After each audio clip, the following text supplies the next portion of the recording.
இன்றைக்கான தேவனுடைய வார்த்தை மன்னிப்பு. அதாவது இயேசு கிறிஸ்துவை சிலுவையில் அறைந்ததன் பிற்பாடு அவர் சிலுவையில் பேசுகிறதான முதலாவது வார்த்தை இந்த மன்னிப்பை குறித்ததாக இருக்கிறது. லூக்கா 23:34 அப்பொழுது இயேசு, பிதாவே, இவர்களுக்கு மன்னியும், தாங்கள் செய்கிறது இன்னதென்று அறியாதிருக்கிறார்களே என்றார்.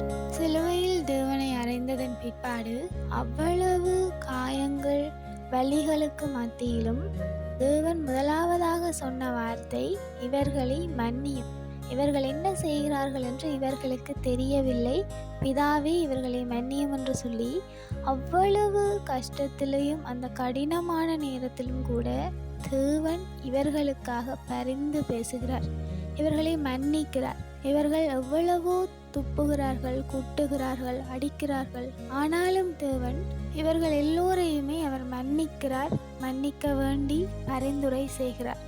ஆகையால தேவன் சிலுவை பரியந்தம் எப்படி வாழ வேண்டும் என்று சொல்லி வாழ்ந்து காட்டி போயிருக்கிறார். அவர் மன்னிக்கத்தான் இந்த பூமிக்கு வந்தார், எல்லோரையும் மன்னித்தார், எங்களையும் மன்னிக்க சொல்லிவிட்டு சென்றிருக்கிறார்.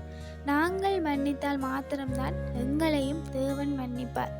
அவர் எவ்வளவு பெரிய கர்த்தாவாக இருந்தும் கூட இந்த உலகத்துக்கு எங்களுக்காக வந்து, எங்களுக்காக அடிக்கப்பட்டு, எங்களுக்காகவே தன்னை தானே முழுமையாக பலியாக ஒப்பு கொடுத்தார். அப்படிப்பட்ட தேவன் சொன்னதை நாங்களும் கடைபிடிக்க வேண்டும்.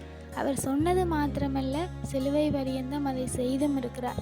நாங்களும் எப்படி இருந்தாலும், என்ன சூழ்நிலை இருந்தாலும், என்னவாக இருந்தாலும் முடிவு பரியந்தம் மன்னிக்கிறவர்களாக இருக்க வேண்டும். அப்படி மன்னித்தால்தான் நாங்கள் தேவனுடைய பிள்ளைகளாக இருப்போம். ஆகையால சிலுவையில் தேவன் சொன்னதான இந்த முதல் வார்த்தையான, முதல் பூவான இந்த மன்னிப்பை நாங்களும் சூடிக்கொள்வோம். Have a nice day.